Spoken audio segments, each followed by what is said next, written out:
माझा आहे. तेवढ्यात पोलीस इन्स्पेक्टरची गाडी समोरून आली पियायची. लगे यानं हात दिला असं, साहेब थांबा. म्हणे काय?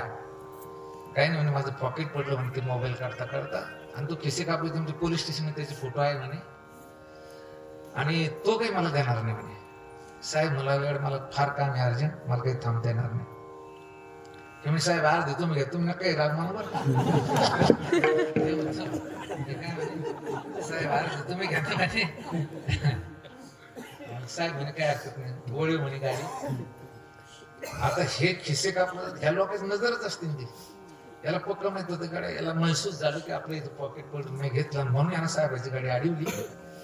आणि मग साहेब म्हणे तुझी गाडी पुढे घे मोटरसायकल, मी पाठीमागून चलतो, आणि यानं गाडी ओढली. आणि मग एक खिसे कापतो, त्या वारकऱ्या काय म्हणतो, करे पॉकेट इथं पडलेलं त्या माणसाला कळालं, म्हणून त्यानं साहेबाची गाडी अडवली. आणि नक्की साहेबाला सांगून आता तो मही मागे येऊ राहिला, साहेब येऊ राहिले. आता आपलं कसं म्हणे, आपलं नाही व्हायचं आता. म्हणजे पॉकेट पडलं तर माझं म्हणलं, आता काय लागला असं आपलंय, असं परत आहे आपलंय.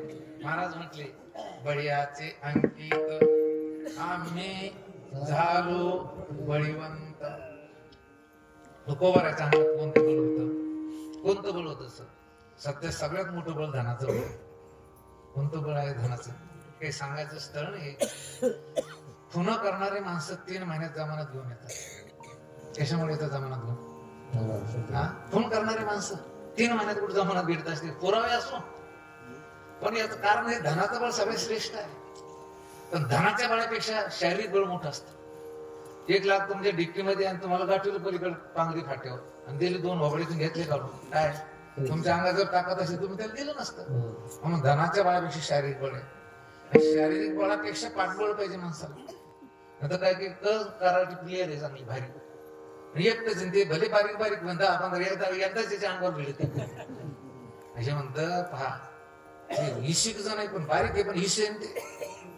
मला जर 4 मास्टर पाठबळ तुम्ही केलं असतं, पण पाठबळ समजा तुम्हाला कसं आहे, पाठबळ सुद्धा तुम्ही लढो हम कपडे सांभाळते, जास्त टाइम टिकत नसतं. म्हणून माणसाला पोटबळ पाहिजे.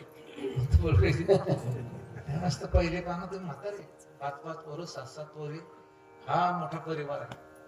तुकोबाराकडे कोणतं बळ होतं? धनाचं बळ नव्हतं असं नाही, होतं, पण महाराजांनी वाटून दिलं.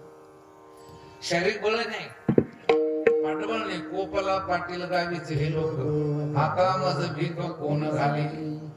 मग जगद्गुरु संत श्रेष्ठ तुकोबार आहे, बलवान झालो म्हणजे कोणतं बल महाराजांच्या अंगामध्ये आलंय? विवेकास